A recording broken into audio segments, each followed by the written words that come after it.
ছুটি করবা কোনো অসুবিধা নেই।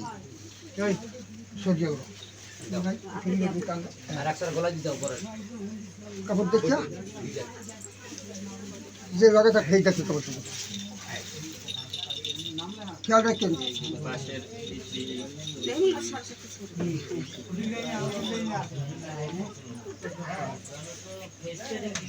এখন বসো, বসে আবার দাও।